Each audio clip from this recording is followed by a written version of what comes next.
இது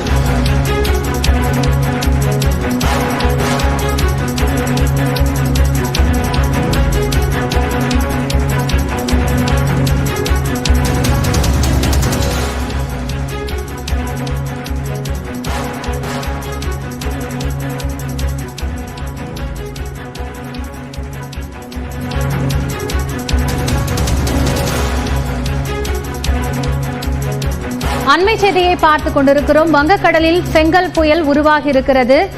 ஏற்கனவே காலை முதலே அப்புயலினுடைய வேகம், பயணிக்கக்கூடிய தூரம் என்பது தொடர்ச்சியாக வானிலை மையத்தால் கொடுக்கப்பட்டுக் கொண்டே இருந்தது. அந்த அடிப்படையில் சில மணி நேரங்களில் புயல் உருவாகும் என்று சொல்லப்பட்டிருந்தது. தற்பொழுது ஃபெங்கல் புயல் உருவாகி இருக்கிறது. இதனுடைய பாதை எப்படி இருக்கிறது என்பது குறித்த கூடுதல் தகவல்களை செய்தியாளர் லிபிகாவிடம் கேட்கலாம். லிபிகா, இப்போ கணிக்கப்பட்டபடி ஃபெங்கல் புயல் உருவாகி இருக்கிறது. இது எந்த திசை நோக்கி அடுத்த கட்டமாக தீவிரமாக நகரும்? நிச்சயமா தென்மேற்கு வங்கக்கடலில் உருவான ஆழ்ந்த காற்றழுத்த தாழ்வு மண்டலமானது இன்று பிற்பகல் 2:30 மணிக்கு புயலாக உருவாகி இருப்பதாக வானிலை ஆய்வு மையம் அதிகாரப்பூர்வமாக அறிவித்திருக்கிறது. கடந்த 6 மணி நேரத்தில் மணிக்கு 10 கிலோமீட்டர் வேகத்தில் வடக்கு வடமேற்கு நோக்கி நகர்ந்தது இந்த ஆழ்ந்த காற்றழுத்த தாழ்வு மண்டலம் என்பது. தற்போது இன்று மதியம் 2:30 நிலவரப்படி அது பெங்கல் என்று சவுதி அரேபியா பரிந்துரைக்கப்பட்ட பெங்கல் என்று உச்சரிக்கப்படக்கூடிய புயலாக தற்போது உருவாகி இருக்கிறது. இது மேற்கு வடமேற்கு திசையில் நகர்ந்து காரைக்கால் மற்றும் மகாபலிபுரம் இடையே வட தமிழ்நாடு புதுச்சேரி கடற்கரையை ஒட்டி வருகின்ற நாளை பிற்பகலில் கரையை கடப்பதற்கான சாத்தியக்கூறுகள் தற்போது இருப்பதாக தெரிவிக்கப்பட்டிருக்கின்றது. மேலும் இந்த பெங்கல் என்று சொல்லக்கூடிய புயல் கரையை கடக்கும் போது மணிக்கு அதிகபட்சமாக 70 முதல் 80 கிலோமீட்டர் வேகத்திலும், அதிகபட்சமாக 90 முதல் 100 கிலோமீட்டர் வேகத்திலும் காற்றினுடைய வேகம் என்பது இருக்கக்கூடும் எனவும் வானிலை ஆய்வு மையம் அதிகாரப்பூர்வமாக அறிவித்திருக்கிறது. தொடர்ச்சியாக 6 மணி நேரத்தில் 10 கிலோமீட்டர் வேகத்தில் நகர்ந்த தற்போதைய இந்த புயல் என்பது சென்னைக்கு தென்கிழக்கே 340 கிலோமீட்டர் தொலைவிலும், புதுச்சேரிக்கு கிழக்கு தென்கிழக்கே 320 கிலோமீட்டர் தொலைவிலும் தற்போது நிலை கொண்டிருக்கின்றது.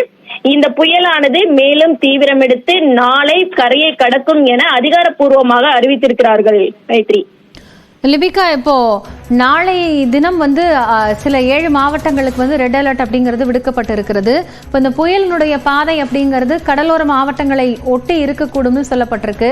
தரைக்காற்று குறித்த விவரங்கள் தற்போது ஏதாவது அப்டேட் செய்யப்பட்டிருக்கிறதா? அது குறித்த தகவல்கள் என்ன? இப்போ எவ்வளவு மழை பொழிவை நம்ம எதிர்பார்க்கலாம்? நிச்சயமாக, குறிப்பா புயல் கரையை கடக்க தற்போது உருவாகி இருக்கக்கூடிய நிலையில் புயல் கரையை கடக்க இருக்கக்கூடிய நேரங்கள்ல அதிகப்படியாக இந்த வட கடலோர மாவட்டங்களாக இருக்கக்கூடிய சென்னை, திருவள்ளூர், காஞ்சிபுரம், செங்கல்பட்டு, அதே போன்று புதுவை, காரைக்கால் உள்ளிட்ட பகுதிகளிலும், அதே போன்று மகாபலிபுரம் உள்ளிட்ட பகுதிகளிலும் அதிகன மழைக்கான சிவப்பு நிற எச்சரிக்கையானது விடுக்கப்பட்டிருக்கிறது. ஏற்கனவே இந்த புயல் கரையை கடக்கக்கூடிய நேரங்கள்ல அதிகப்படியான மழைப்பொழிவு என்பது சிவப்பு நிற எச்சரிக்கை கொடுக்கப்பட்டது போன்றுதான் நமக்கு மழைப்பொழிவு என்பது அதிகமாகவே இருக்கும். கடந்த சில தினங்களாக டெல்டா பகுதிகளில் அதிக கனமழையானது பெய்து வந்த நிலையில் தற்போது இன்று மற்றும் நாளை சென்னை, திருவள்ளூர், காஞ்சிபுரம், செங்கல்பட்டு, மயிலாடுதுறை, காரைக்கால், புதுவை உள்ளிட்ட இடங்களுக்கு சிவப்பு நிற எச்சரிக்கை என்பது கொடுக்கப்பட்டிருக்கின்றது. மற்ற மாவட்டங்களை பொறுத்தவரை, அதாவது தஞ்சாவூர், திருவாரூர், புதுக்கோட்டை உள்ளிட்ட மாவட்டங்களுக்கு கனமழைக்கான மஞ்சள் நிற எச்சரிக்கை விடுக்கப்பட்டிருக்கின்றது. தொடர்ச்சியாக இந்த மாவட்டங்கள்ல மகாபலிபுரம், காரைக்கால் இடையே இந்த புயல் கரையை கடப்பது என்பதன் காரணமாக அந்த பகுதிகளில் அதிக மழைப்பொழிவு என்பது இருக்கும் எனவும் அந்த பகுதிகளுக்கு தற்போது ரெட் அலர்ட் என்பது விடுக்கப்பட்டிருக்கின்றது. அதாவது இன்று மற்றும் நாளை சிவப்பு நிற எச்சரிக்கை 21 சென்டிமீட்டருக்கு மேல் மழைப்பொழிவு என்பது இந்த பகுதியில். மழை குறித்த விவரங்களை நம்ம தொடர்ந்து பேசலாம். முன்பாக தனியார் வானிலை ஆய்வாளர் திரு ஸ்ரீகாந்த் நம்மோடு இணைகிறார். அவரோடு பேசலாம். வணக்கம் ஸ்ரீகாந்த் சார். இப்போ ஃபெங்கல் புயல் உருவாகி இருக்கு. இதனுடைய பாதை அடுத்து ஏற்கனவே திட்டமிட்டபடி இருக்கும்னு சொல்லியிருக்காங்க. சென்னை உட்பட கடலோர மாவட்டங்கள்ல எப்படி இருக்கும் இனிமேல் மழை? இன்னைக்கு பாத்தீங்கன்னா நீங்க சென்னையிலே பாத்தீங்கன்னா இரவுல இருந்தே அப்பப்போ பெஞ்சிட்டு இருக்கு. மழையின்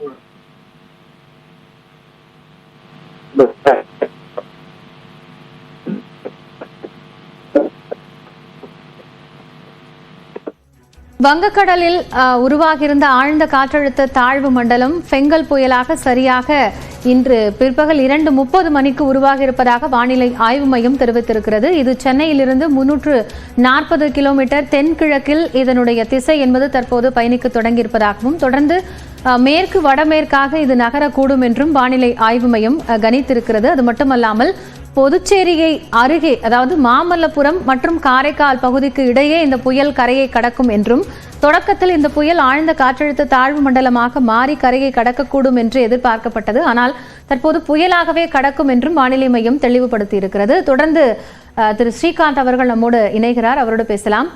இப்போ மழைப்பொழிவு எப்படி இருக்கும் கடலோர மாவட்டங்கள்ல அப்படின்னு குறிப்பிட்டிருந்தீங்க திரு ஸ்ரீகாந்த். இந்த தரைக்காற்று அப்படிங்கறதும் பலமா இருக்கும்னு சொல்லப்பட்டிருக்கு. அப்படி இருக்கும்போது இந்த லேண்ட்ஃபால்ல எந்த அளவுக்கு மழைப்பொழிவு எதிர்பார்க்கலாம்?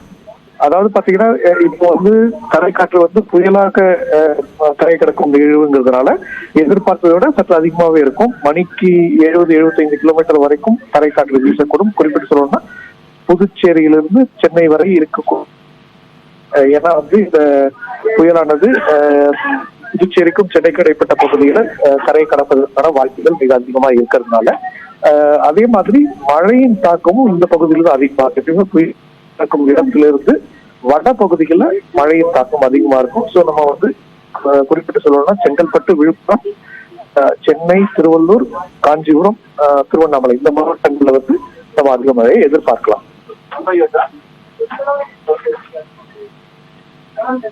நன்றி ஸ்ரீகாந்த். இணைப்பிலிருந்து உங்களுடைய கருத்துக்களை பகிர்ந்து கொண்டமைக்காக. புயல் உருவாகி இருக்கிறது, இது குறித்த கூடுதல் தகவல்களை செய்தியாளர் லிபிகா வழங்க கேட்டோம். மீண்டும் இணையலாம் லிபிகா விவரங்களுக்காக.